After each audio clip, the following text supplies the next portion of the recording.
Good morning, good afternoon, and good evening, and welcome to Energy Speaks Back. My name's Paul Webb. I'm the founder of B2B Energy, and I'm also your host.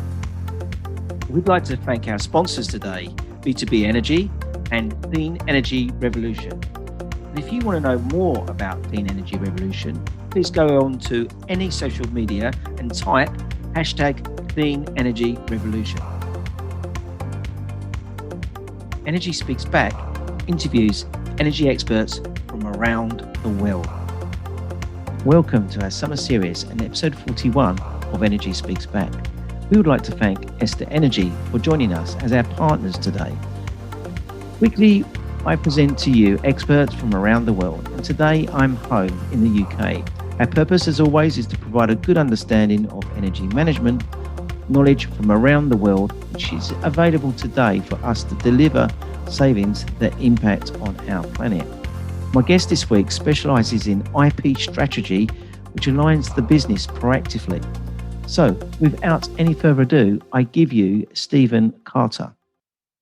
Good morning, Stephen. How are you today? Morning, Paul. I'm very well, thank you. Good. We're both in the UK, so it is good morning. And I've woken up to a beautiful morning. What about yourself? The sun's out this morning. It's lovely and warm out there already. I've already had a little stroll out there in the sunshine. Quite nice. Right. I've been up since 5, but I haven't ventured outside yet. But I've just known, looking at that window, it's actually going to be a beautiful day. And it's about time we've seen some like the summer returning. It's good. It is good. Get out there, watch a bit of cricket, watch the football, obviously. And I will have to pick up on cricket later. So, Stephen, I've met you through our training course we're currently embarking on, and we've had a one-to-one, and we've talked a lot about your background. But for the benefit of our listeners today, could you give us your background and where you fit into what's in my mindset? Yeah, absolutely. So I'm a patent attorney by qualification, UK and European patent attorney, and I've been doing that for just over 25 years now. And how I got there, I did an engineering degree, so I've got an engineering background, and then almost stumbled across patent law as I was graduating from university, and haven't looked back since. But over that time, I've done worked across a number of different industry sectors. So worked for a couple of law firms in London, is where I spent most of my career. But working across a lot of engineering sectors, kind of engineering, electronics, quite a lot of software-based patent work as well. And then just over 3 years ago now, I left that world, had my kind of midlife crisis, I guess, and started my own consultancy business. So now I'm very focused on working with smaller UK-based businesses, technology businesses of one sort or another, helping them, I guess, really to understand the role that IP plays in their business, and helping them use IP to the benefit of their business. Because I'm a big believer that IP is it's a business tool. I think too many people, small businesses in particular, assume it's something that only big businesses need to worry about. But actually, I think it's something that's it can be really beneficial for businesses of any size to have a good understanding of what it is and how it can support the operation and the growth of their businesses. And you started off by saying your background's engineering. I'm intrigued by that. What's your originality? What's the first thing you started to do? It's so I've sort of confessed I've never worked as an engineer, but I've always loved engineering and how things work. I kind of grew up helping my dad mend Volkswagen Beetles. We used to kind of take them apart and put them back together at weekends. And my grandfather was an engineer as well, so he was kind of a proper hands-on engineer. So he worked for the Admiralty for a long time. Was involved in designing the steam catapult that launches aircraft off aircraft carriers, right? And other kind of inventions like that. So I guess I used to talk to him a lot as a kid about engineering, that just got me into it. So I did engineering, mechanical engineering at Bath University as a degree, and then did a master's that was a bit more software related, and then sort of from that point decided I had to try and decide what I was going to do with the rest of my life. And like, and I loved engineering. I loved being involved in engineering. But at that point, I knew people that I'd graduated with who had gone off to be supposedly be engineers, but basically they just become project managers. And I thought, oh, I don't really fancy that. So yeah, looked around to find out what other opportunities there were that could use my kind of engineering knowledge and that would keep me involved in engineering and still get that kind of, that buzz of learning how things work. And the patent profession jumped out as being an opportunity to do that, along with the kind of challenge of learning the law that goes along with it. So yeah. And sometimes that really helps, doesn't it? When you've got the background of engineering, you can relate to that particular person who's created that IP in the first place. Yeah, I think that's right. I mean, you need that kind of ability to understand the technical side of things, because that's I guess the job of a patent attorney is to kind of understand the technical side of things and then write it up in a way that is going to give you the best chance of getting a patent granted, to kind of impress the examiner with the invention. Because it's a bit of a peculiar world, the patent world, in many ways. I mean, I think I kind of consider myself a bit of these days as a bit of a translator, because I'm kind of in that fortunate position where I can speak the ancient language of patent attorney, but also understand the language of business and engineering, and can talk to the engineers, talk to the businesses, talk to the business owners, and then take what they've told me and translate it into patent language. So. Yeah, and your grandfather being like an inventor himself, whatever happened to that invention or that work he did? It's interesting actually, because he was employed by the Admiralty. I don't know whether the Admiralty ever got patents for what they did. I mean, I guess it was probably kept secret when they first engineered it, first designed it. But it's still the basis. The thing that he and his team came up with is still the basis for the technology that launches aircraft off aircraft carriers these days. So it still lives out there as a piece of technology. Any patents that were filed for it will have long expired by now, because patents only last 20 years. So I'm going to throw in something really interesting, and it's nothing to do with our talk today, but my dad was worked on, during the war, aircraft carriers. He was the guy helping the planes get prepared, ready for takeoff, and that would have been one of the pieces of equipment that he would have been involved with. So such a small world. It's a small world, yeah. Yeah.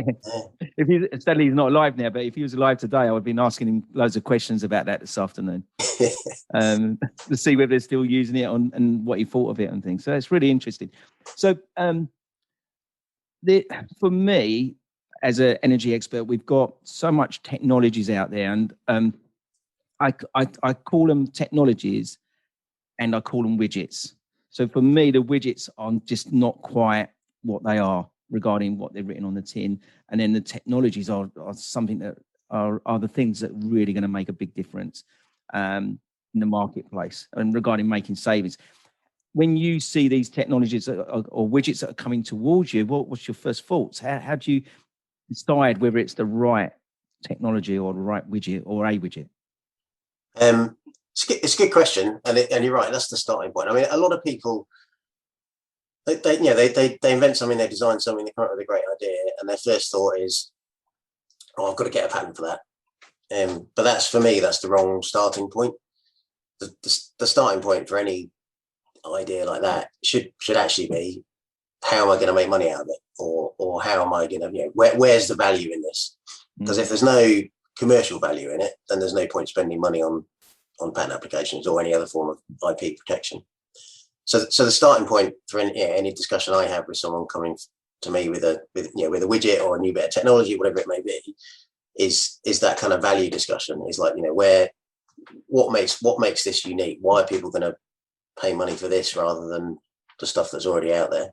And if you can kind of really nail down where the value is, what is it about this new thing that is going to mean that it makes you money, or it sells, or it is better than the competitor product.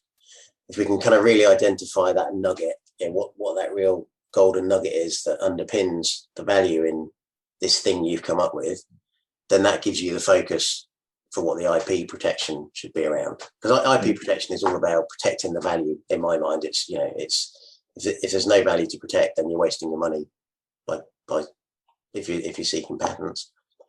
And then, so once having identified that nugget, then you've got to ask a question, well, is it the sort of thing I can get a patent for? And if it's clearly technical, then you're in the right kind of space. If the value comes, say, from a new approach to business, so a new business process, then patents aren't going to be the way to go, because you're not going to be able to get patent protection if the innovation is kind of purely in the business space. But there might be other forms of IP that are relevant. So that's always a starting point. Understand where the value is, then work out what the kind of nature of that golden nugget is, and then you can take the view. Because basically, if you're innovating, if you're creating anything new with your mind, or you've got a team of people doing it, you are generating intellectual property, you're generating IP. And then it's just a question of working out how best to protect that. So that might be with patents. It might be, in some cases, particularly with business ideas, it's actually all about the brand, because it's all about getting out there on the marketplace and building a reputation, so you become the go-to person for that product or that service. And the way you protect the value in that is you protect that brand with trademarks. So you might get other people setting up in competition with systems that mimic yours, but actually everyone wants the number one. They want the first one that was on the market. They want the one that's got the reputation. So what you want to be able to stop people doing is using your brand for their product, or associating your brand with their product. So you don't want them riding on your coattails in that sense. And that's where trademark protection comes in. And then there's other forms of registered protection. So registered design. So if actually the value in the thing you're creating is the way it looks, the appearance, and that's why people are buying it, because it looks better than the competition. Then there's a form of intellectual property protection called registered design, which is all about protecting the appearance of things. And so you end up with this, and there's other forms of intellectual property rights, like copyright, which comes into existence automatically. And if data is a big part of your business, which it is, I guess it is probably for a lot of businesses in the energy space these days, then database rights could be relevant. So you can protect your database on the basis that you put a lot of effort into pulling that information together and making it accessible in an easily searchable way, so that you get rights around that to stop people misusing that, extracting information from that database in ways that you don't allow them to. And so when you start off, you identify the value, you identify the golden nugget, and then you can work out which of these IP rights is most relevant. And what you tend to find is that in any one innovation, there's probably several different types of intellectual property that are being created. So, I mean, Pete, I've been to numerous presentations, and people always pick on the iPhone as a good example of this. So I'll stick with the iPhone because it is a good example of it. Yeah, we've all got one in our pockets. Yeah, exactly. Because with the iPhone, there's clearly technical innovation in there that they can get patent protection for. There's a lot of the reason it sells is it looks good. So there's design protection for that. There'll be copyright in the software that drives it, the operating system and the apps. They'll all have copyright protection. And so you end up with multiple, if you like, IP assets, and then this kind of mosaic of IP protection that protects that value. When does IP become IP? Strange question, I'm sure. So I have an idea. Is the IP starting to build then, or is it when I start putting that into paper or writing something about that? When does it come behind? When does it become it? It's a good question. I mean, and there's probably a bit of a sliding scale, a bit of a grey area. So you could, but certainly it doesn't really become protectable IP until you've captured it in some kind of tangible form. So whether that's just sketching something out, doing some drawings, that at that point you've got some IP that you can potentially protect. You certainly don't have to go as far as having prototypes working or anything like that. So it doesn't have to be much more than an idea, but it has to be. So take patents as an example, and that's a lot of the work I do is patent focused. That's what I tend to talk about. You can't get a patent just for the idea of doing something. So, if you say, I don't know, I want to have a solar collector that's 20% more efficient than anything on the marketplace already. That's kind of an idea, but you can't get a patent protection for that generic concept. What you need to do is work out how you're going to make your solar collector 20% more efficient. And it's that how, the kind of implementation of that idea, that you can then get the protection for. And assuming it ticks the boxes. I mean, so clearly that's going to be something it's in the right field for patent protection because it's a technical innovation. And what you then have to, the other hurdles you have to cross is it has to be something new, so different from anything that's out there already.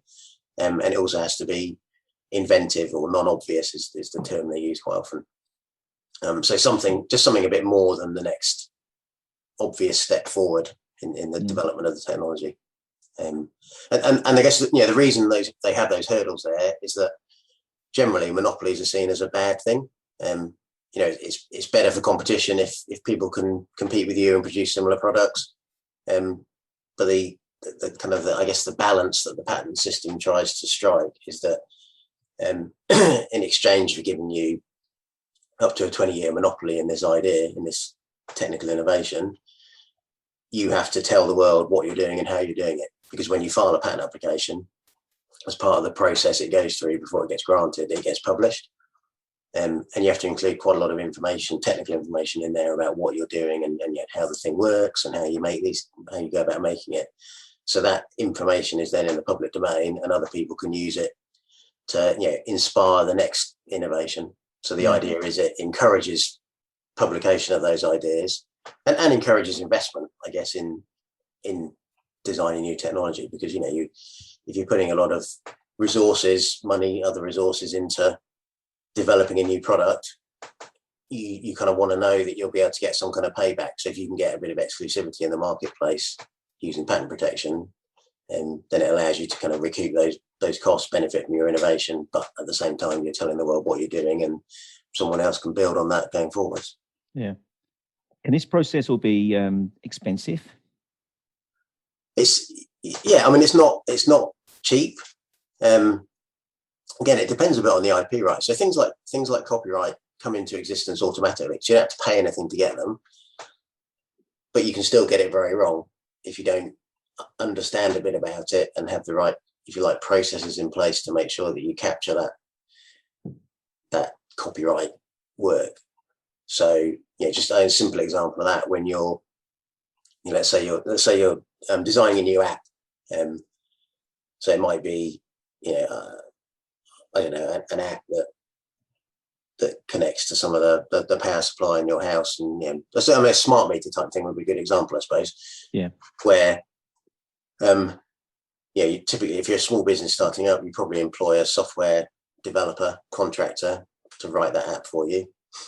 And the way the law works is that even though you're paying this person money to write the app for you, by default, they're the owner of the copyright.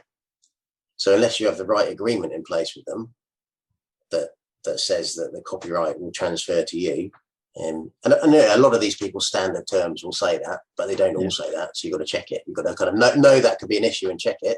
Yeah. Because without that, your business doesn't own the copyright in the app that you're maybe planning to build all the value on your business in. Yeah. So you don't have to pay. But then if patents is an application process, you have to pay the patent offices, and it's their national rights. So you end up, if you want geographical coverage protection in multiple countries, you end up paying multiple fees to multiple patent offices, and the cost can build up quite quickly. So again, which is why it comes back to the starting point being identifying where the value is, because if there's you have to I think anyway, businesses need to satisfy themselves that there's enough potential value in that innovation to justify the cost of the patent applications.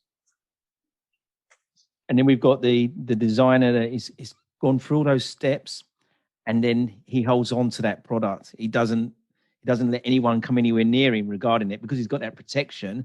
That for me is where I think it starts to fail, because he's got all that protection, and you're right in saying about broadcasting, because it then starts inspiring that it might inspire partnerships going forward as well, mightn't it?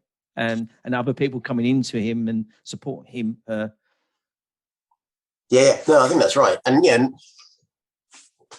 again, I guess particularly for small businesses, there's different business models you can look at, aren't there? I mean, you might want to build this thing, take it to market yourself, sell it, set up operations in multiple countries, sell it all around the world. But realistically, for most small businesses, that's out of their reach unless they've got a lot of decent financial backing. But by having the intellectual property and having the protection around it, it opens up or it makes it easier to open up other avenues of revenue. So through licensing of that portfolio of IP rights. So you might, some businesses will have a business model where actually all they do is they create the IP and they get the protection in place. And then the revenue they generate is all through licensing that IP.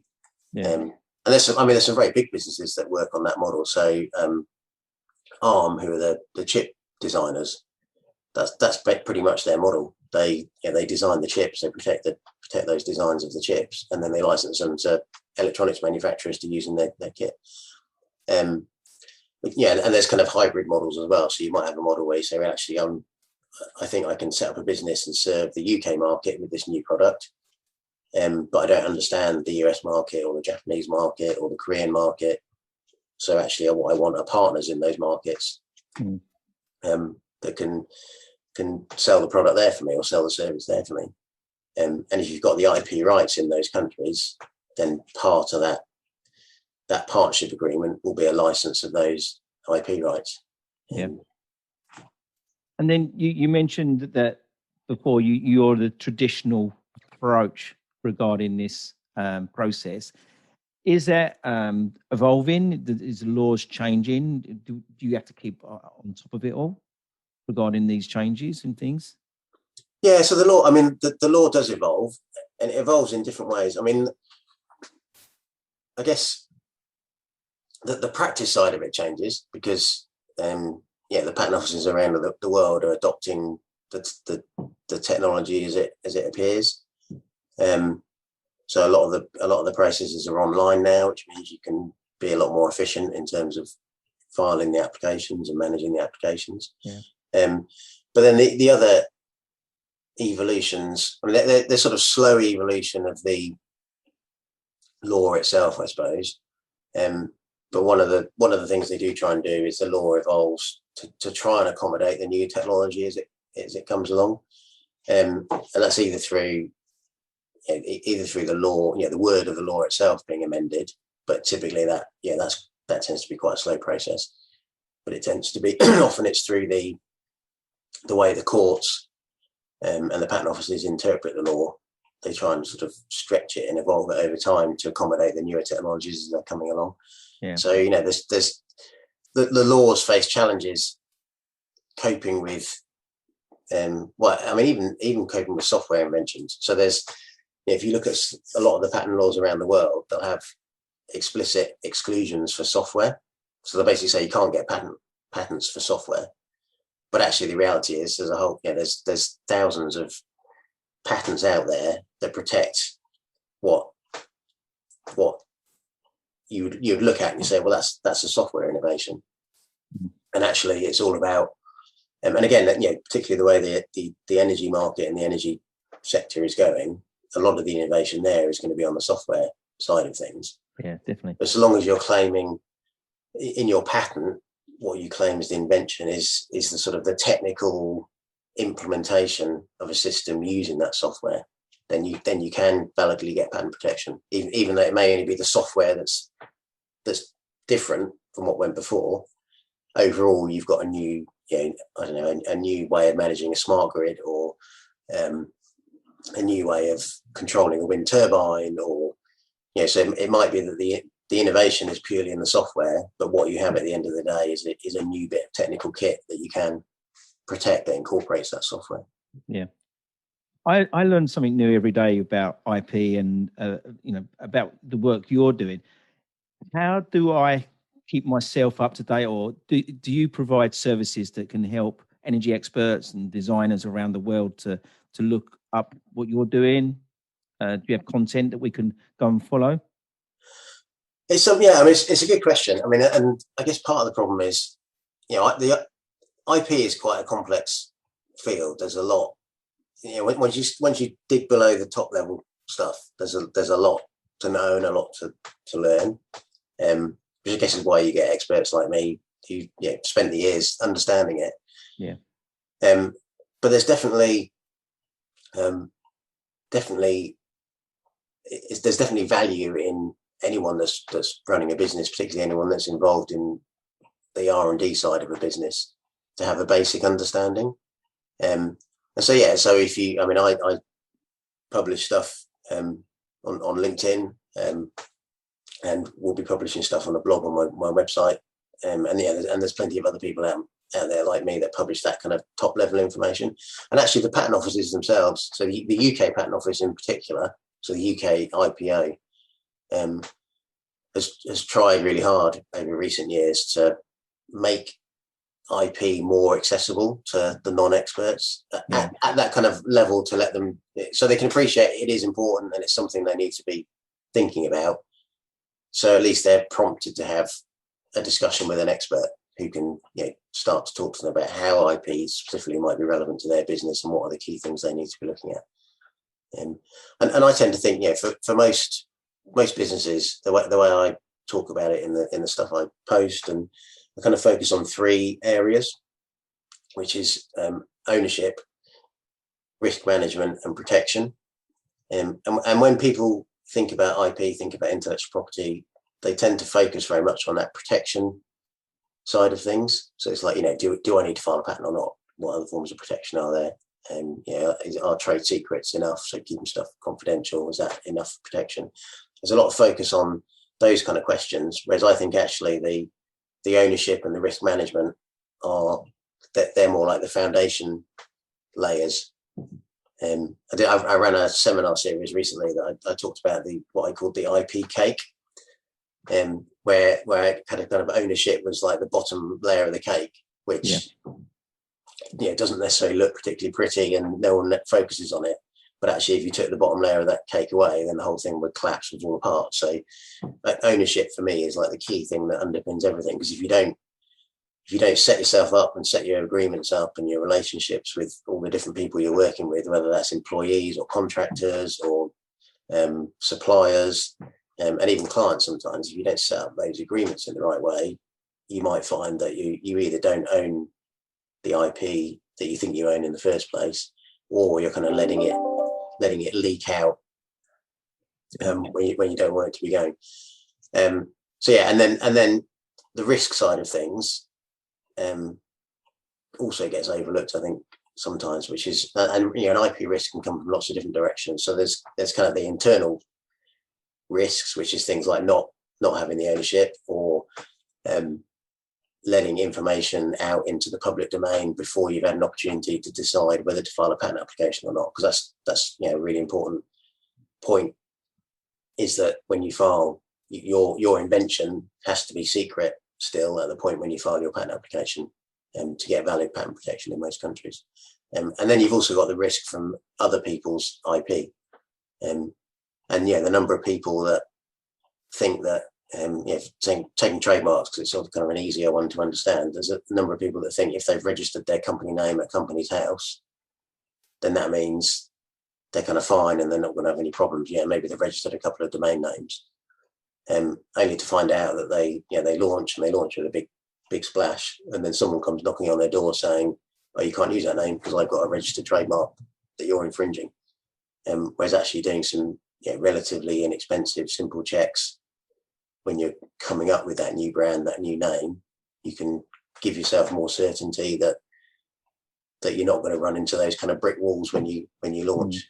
And you can never be 100% certain, but I always think of this kind of risk management as a bit like insurance, isn't it? You kind of you pay your premium to try and mitigate the risk that might otherwise be there. Yeah. So you have a website, and do I sort of is there a book luring in the background? yeah, I mean, that's my kind of IP that's still in my head, I suppose, and hasn't come out in tangible form yet. But yeah, no, I mean, I'm with the training I know you're on, I'm sure there's a book in the background, surely. There's going to be bubbling away. There's going to be a book coming, I'm sure, yeah. And I think, you know, I think there's a good opportunity for a book there that again, yeah, I think for me, education is a really massive thing there's lots of people making efforts, but I think there's still a lack of sort of business focused IP education that just makes this whole IP world more accessible to the smaller businesses in particular. So yeah, watch this space for that. Okay. Well, I'm not going to put you on the spot about the book, but I'm going to put you on the spot. So at this part of the interview, I like to put my guest on the spot and ask a question. And that question is is there anything you can give back to the industry today regarding your background and IP and the legal side of it? What would I give back? I think the kind of the most important thing to kind of keep in your mind is that if you're innovating, you're creating IP, and for most businesses, that IP, that kind of intangible stuff, is probably 80% or more of the value in the business. Mm-hmm. So if you're innovating, you're creating IP, there's a lot of value in it. You really need to look after it. And I think the starting point for that you can do without spending any money is just make sure that you kind of have that thought in the back of your mind, and that when you are talking to the suppliers that you're going to be using to help you build this new thing, whatever it may be, make sure you have that IP discussion with them, and make sure that to the extent you can, that IP flows into your business. Because that's the starting point. That's if you've got that IP, you've got the ownership of that IP, then you can make the decisions down the line about whether you're going to spend money protecting it or not. But if you don't have that IP in your kind of stable in the first place, then well, you're screwed, quite frankly. So yeah, and don't get all the way to the end and you put in that last screw in, and you're just about to launch it. Then you start thinking about how should we protect it? Start protecting it from day one.